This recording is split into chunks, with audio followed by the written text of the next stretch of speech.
রংপুরে তেল পেতে দীর্ঘ লাইনে ক্রেতারা। শাপলা চত্বর থেকে এ বিষয়ে জানাতে সরাসরি যুক্ত হচ্ছেন প্রতিনিধি শাহরিয়ার মিম।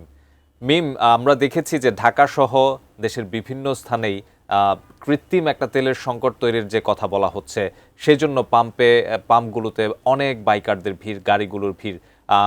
আপনি রংপুরে কি অবস্থা দেখতে পাচ্ছেন? রংপুরের চিত্র কেমন? আপনাকে ধন্যবাদ। আপনি আসলেই ঠিক বলেছেন। আমি এই মুহূর্তে রয়েছি রংপুরের শাপলা চত্বর, এখানে যে পেট্রোল পাম্পে রয়েছে সেখানে। আপনাকে জানাতে চাই যে মধ্যপ্রাচ্যের যে যুদ্ধ, সেই যে যুদ্ধের পরিস্থিতিকে কেন্দ্র করে জ্বালানি সংকট দেখা দিতে পারে এমন একটি গুজব ছড়িয়ে দেওয়া হয়েছে সারা দেশে, যা কিন্তু রংপুরেও কিন্তু সেই গুজব আসলে এখানকার যারা বাইকার রয়েছে, যারা যানবাহনের যারা মালিক রয়েছে, তারা কিন্তু তাদের মাঝে কিন্তু সে কিছু ছড়িয়ে পড়ে। তারপরে কিন্তু এই যে পাম্পগুলোতে, অর্থাৎ পেট্রোল পাম্পগুলোতে রংপুরের এখানে কিন্তু দীর্ঘ লাইন শুরু হয়।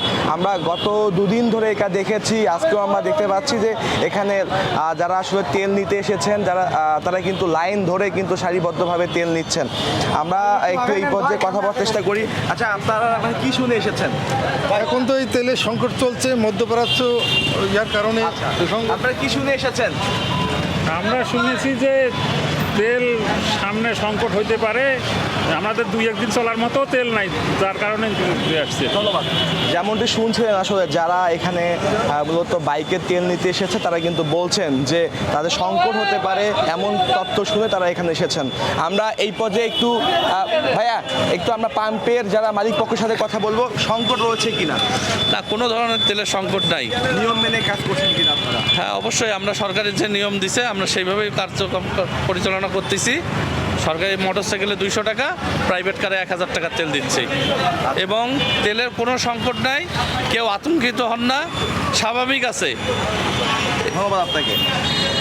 যেমনটি তারিখ শুনছিলেন যে এখানে কিন্তু যারা এই যে পাম্পের যারা মালিক অর্থাৎ পক্ষ, তারা বলছেন যে কোনো সংকট নেই, একদম স্বাভাবিকভাবে কিন্তু তেলের মজুদ রয়েছে। এবং আরেকটি তথ্য বলছেন যে তারা যে নিয়ম, সরকার থেকে যে নিয়ম দেওয়া হয়েছে যে মোটরসাইকেলরা 200 টাকার তেল এবং প্রাইভেট কাররা তারা কিন্তু 10 লিটার তেল তারা যে সেটি পাবেন, তারা কিন্তু এই নিয়মটাই কিন্তু তারা মানছেন। সব কিছু মিলে এটা আসলে মধ্যপ্রাচ্যের যুদ্ধের একটা প্রভাব, এখানে গুজব ছড়িয়ে আসলে এটা ছড়িয়ে দেওয়া হয়েছিল।